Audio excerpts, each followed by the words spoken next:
Kampala City is developing rapidly with numerous infrastructure projects being implemented accommodating the needs of the population. To maintain the city's appealing state, human resource is required for its upkeep.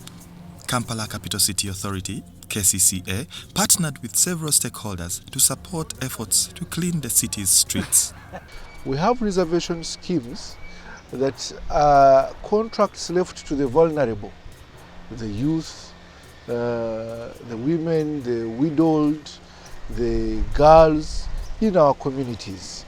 And these utilize these reservation schemes to get jobs. So whether you're an NRM, whether you are a NOOP, whether you are what, you're all welcome to Seven Hills Circle. Seven Hills Circle, a cooperative which started in 2021 targeting the vulnerable, has over 800 members from the ghetto and won a bid under the reservation scheme to work with KCCA. Over 600 members are paid by KCCA through the circle, where a portion of their earnings is saved. Members are given a passbook. So if you're given a passbook, it's where your savings are recorded on a monthly basis. So with that passbook, it helps you track your savings.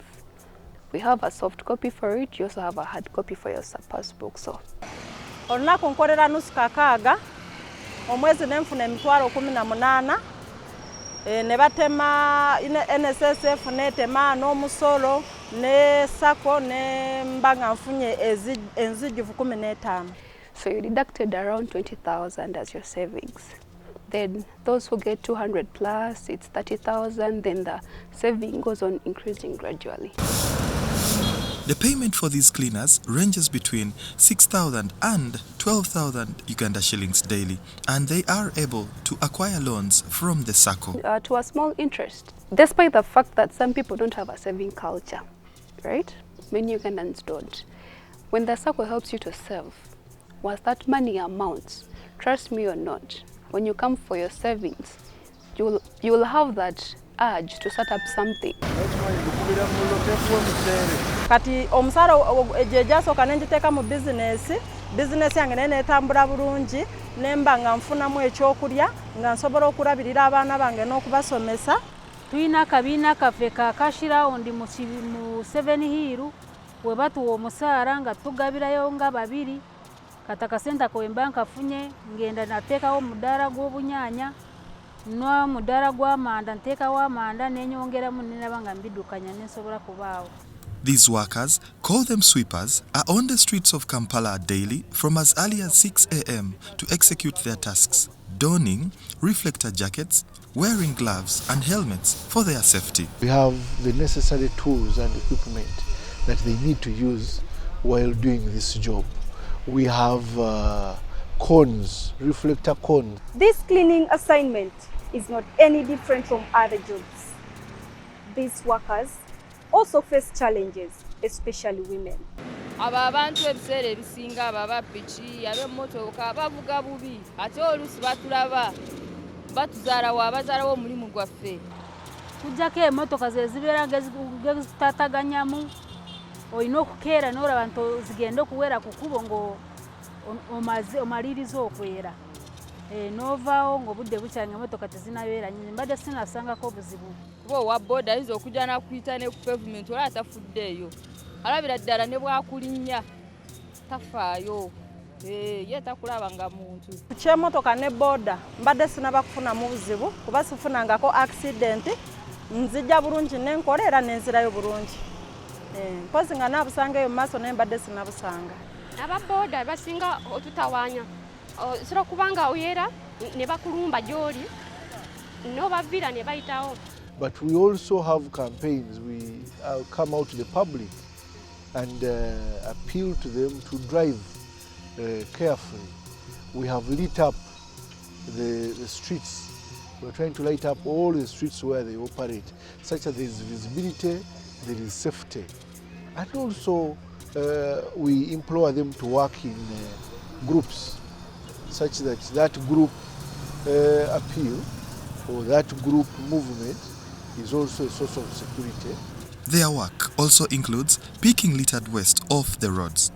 However, the public can minimize uncontrolled dumping of waste by using gazetted garbage bins. The cleaners say Circumstances pushed them to end up in this type of work.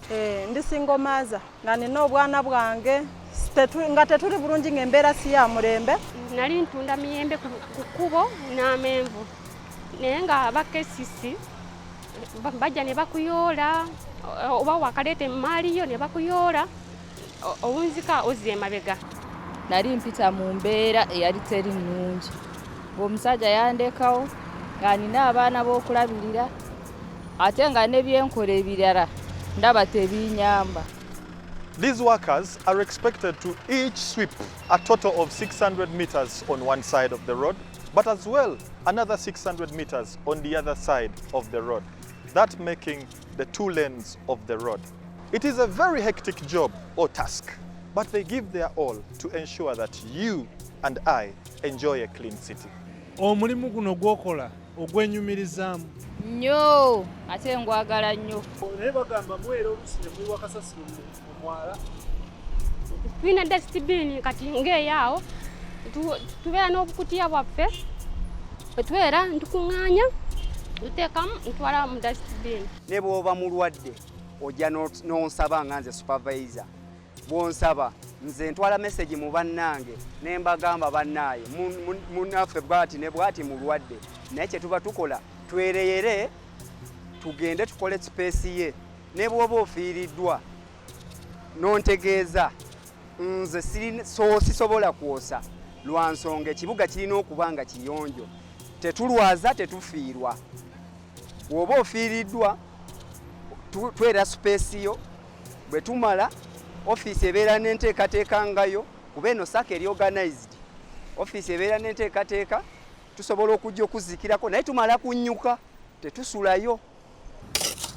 Away from the sweepers are those who clean drainage channels. Tutuukira mu budde kuba obudde obutuyingiza ku mulimu tubusayininga ku lupapula olunaku lwaffe lwe tuba tukoze tulusayininga tuyingira mu lunaku lw'okukola ki olw'okusasulwa. They are called gangs that get into these trenches, these drainage channels. Some of them are closed culvert crossings and remove that silt. That is one of the reasons why we are having the cleaning and greening campaign. We clear our drainages every quarter to make sure that by the time it rains, we have clear drains. But bad waste disposal practices defeat our efforts. Working to desilt drainage channels looks like a disgusting job, but it is a source of livelihood for the ghetto youth, including those who are former convicts, criminals, and those considered vulnerable in the society.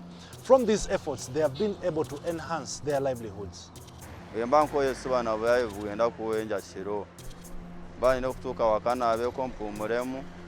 Era n'obulamu buzzeewo kuba luli nali nsobola kugenda n'enziwano bweziba miliyoni 2 naye nga nzitwala butwazi mubala n'enzirya naye kati zino zemenyekedde sofa nakagulayo embuzi zange 7 mu kyalo naye so tikyaliko okuva dda. Akasente kano kangaseeko nnyo kubanga saawa zino wenjogerera nagulawo ne poloti yange mu maanyi gange so era neebaliza ddala pulezidenti naffe okutulowoozaako nti abayaaya ababbi twakyuka era twalokoka. Era tukola n'angalo zaffe ne tufuna. Yatulondera Mama Kisaka n'atufunira komanda Mento ne ttiimu ye bannange bayamba ffe twali bubi nnyo kino nkyogera nfukamidde wano. Pulezidenti waffe tumwagala nnyo naye nga ffe ab'emyala batulowoozeeko oba batongeze kasente kuba embeera yo nkambwe wano wetuli wano wayonjo wano wali kiriya naye waliwo gwe mugendamu nga guli shata obo kyaguli mu munda ne batta sewage naye nga mulina omujjawo. The drainage channel is not supposed to carry sewage.